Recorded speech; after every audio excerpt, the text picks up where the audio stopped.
In the last episode, BTR number 32, we've been talking about the coolest books about guitars. We became acquainted with the authors whose names are generally a guarantee for a high-quality content. If you missed the last episode, it could all be more clear if you started from there. Besides guitar books discussing topics of more general interest, which we saw in the last video, some fascinating publications are monographies entirely dedicated to just a single guitar model or focusing more in detail on a very specific subject. Let's check them out.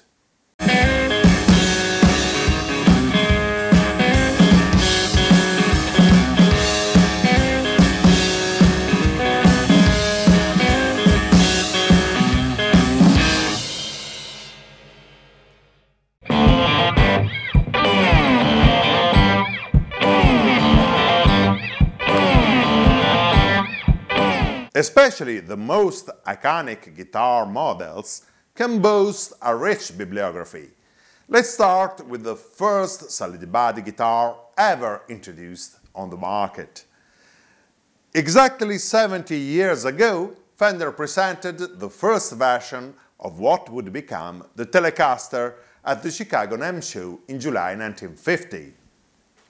Fender Telecaster, the detailed story of America's senior solid-body electric guitar by André de Chussois, was first published in October 1991 by Hall Leonard.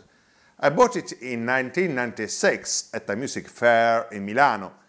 As other books by de Chussois, it is more informative than entertaining.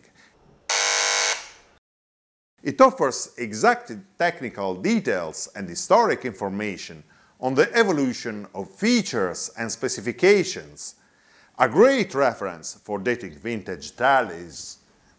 6 Decades of Fender Telecaster, published in 2005, still by Hall Leonard, is the brilliant reply by Tony Bacon, luscious pictures of gorgeous Teles, great players and cool memorabilia.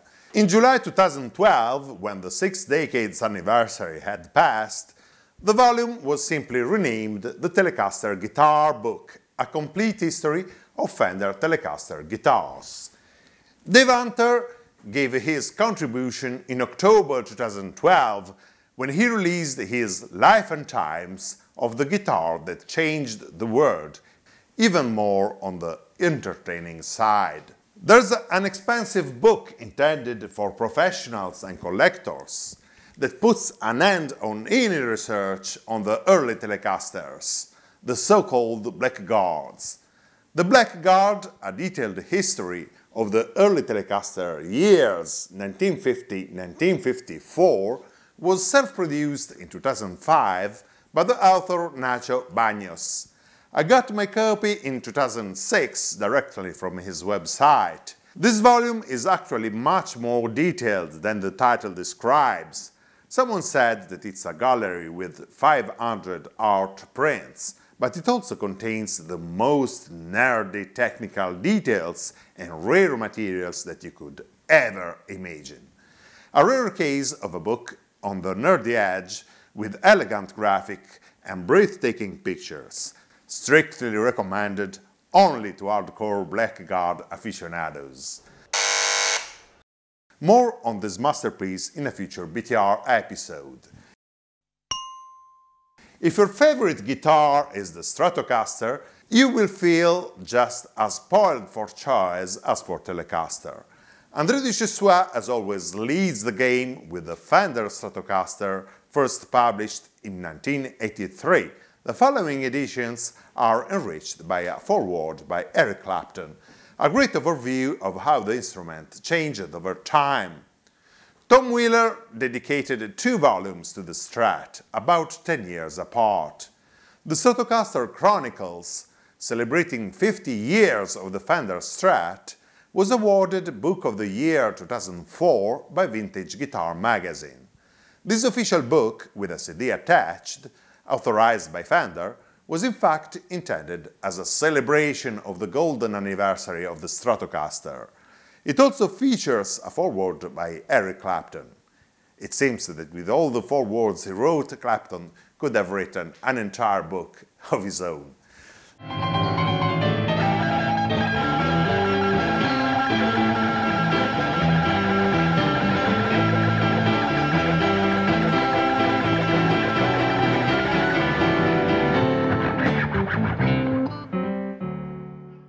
The Stratocaster owes its fame to guitarists and the music they have created with it. So Bacon's book focuses on Strat players talking about their instrument. In 2014 there was one more decade to celebrate, and Tom Wheeler came with the follow-up of the sequel. The Stratocaster continues, the 6th decade of the Fender Strat, a rundown on the production of the past 10 years from the point of view of Fender insiders, such as company executives and master builders. Both books came in an elegant black graphic layout. The format was also repeated in another interesting volume that Wheeler dedicated to Fender fans, The Soul of Tone, celebrating 60 years of Fender amps, published in October 2007. Tony Bacon dedicated to the world's most famous guitar the Stratocaster Guitar Book, a complete history of Fender Stratocaster guitars, published in October 2010. As usual with Bacon's publications, the book comes with informative text, well resulting catchy for the reader interested only in a more superficial look. November 2012 is the turn of Dave Hunter with the Fender Stratocaster, the life and times of the world's greatest guitar and its players, a perfect companion to his Telecaster book. Comes with an accurate selection of pictures of players and Strat models covering the guitar's history from its concept and design. Of course, there's another iconic guitar model influencing popular culture worldwide, and that is the Gibson Les Paul. Tony Bacon explains features and the evolution of the Les Paul line with this brilliant book published in October 1993. I bought it at a music fair in the mid-1990s, the Gibson Les Paul Book, a complete history of the Les Paul guitars. Bacon, in April 2002, needed to go back on the subject, writing 50 years of the Gibson Les Paul, half a century of the greatest electric guitars. He updated the content of the previous book and experimented a different approach, dividing the production into decades. Both books merged in the Les Paul Guitar Book, the ultimate, most complete and retitled version, released in 2009, a complete history of the guitar and its players, from the original gold top through its various versions and contemporary reissues. The Gibson Les Paul, the illustrated history of the guitar that changed rock, is the reply by Dave Hunter, published in June 2017.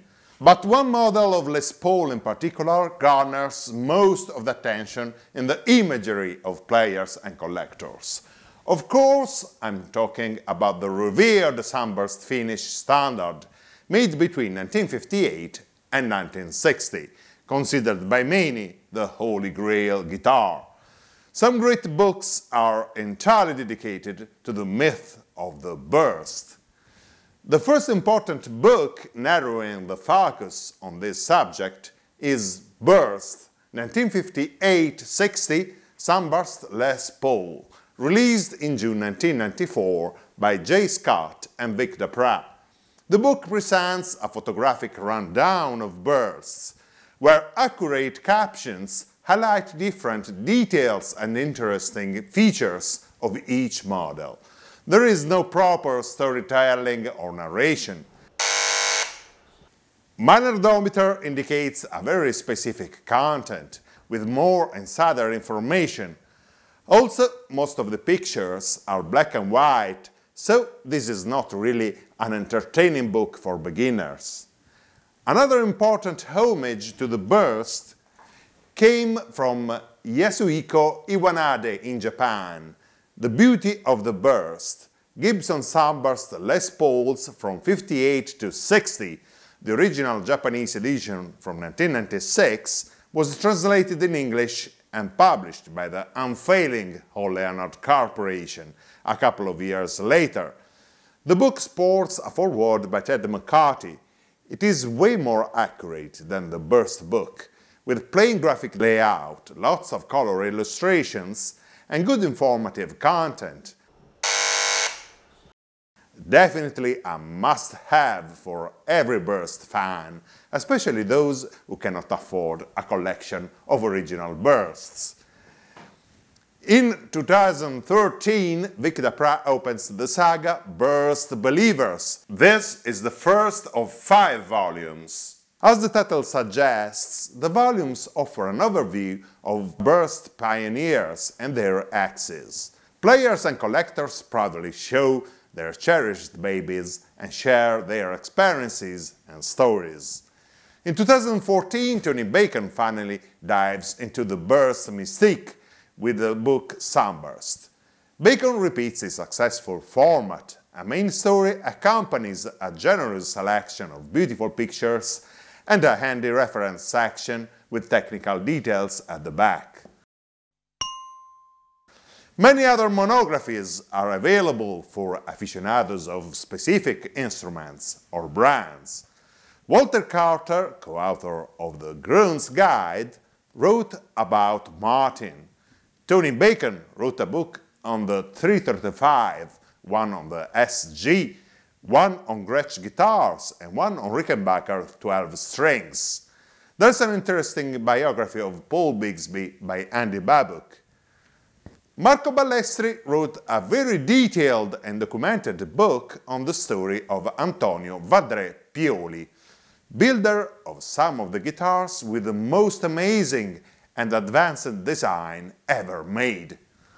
Fender Precision Basses 1951-1954 by Detlef Schmidt takes a look at the history of the slab body early precision basses and the most famous players. Vox fans can refer to a couple of exciting publications. The Vox Story, A Complete History of the Legend by David Patterson with foreword by Dick Denny, and Vox Amplifiers, The JMI Years by Jim Millay, in need of a reprint. These are only a few examples of great informative publications dedicated to a very specific subject, while still being a full enjoyable reading with great pictures. Bottom line, you may think that we presented rare and expensive books for collectors, and for improving your tone, you would much rather spend your money in music gear. In a few cases, you get a point. Nevertheless, if you browse online through auctions, special offers, second-hand books or older editions, you would be surprised to see how many of these books can be purchased for the price of a couple of beers, or you may choose the cheaper digital formats. Online information can be free, easily and readily available and abundant. Yet a book can guarantee a level of detail and accuracy that no video, forum, blog or other web resource can successfully offer. In these last 2 episodes, we made an overview on brilliant publications made by proven experts with the contributions of famous players, and in my opinion, they are still irreplaceable. So, if you are squeezing your brain on a gift for a friend guitar player, look no further. Among the books that we mentioned in this or in our previous episode, you will sure find a great one that fits your wallet and will make him or her happy. I tried to be as comprehensive as I could, but I also had to be brief. Maybe you are thinking that in these last 2 episodes, BTR number 32 and BTR number 33, I missed this or that important title. Maybe you wrote a book yourself, or you are in the works for releasing a publication and would like to see it reviewed on a future episode of the BTR channel. In every case, please don't hesitate to let me know your opinions and feedbacks and send demo copies. Please make sure you subscribe to the BTR channel and click the bell to keep posted. Thank you for helping our community of guitar fans growing. Each of your comments help the BTR channel to keep going. Please feel free to join our Facebook group and visit us on Instagram.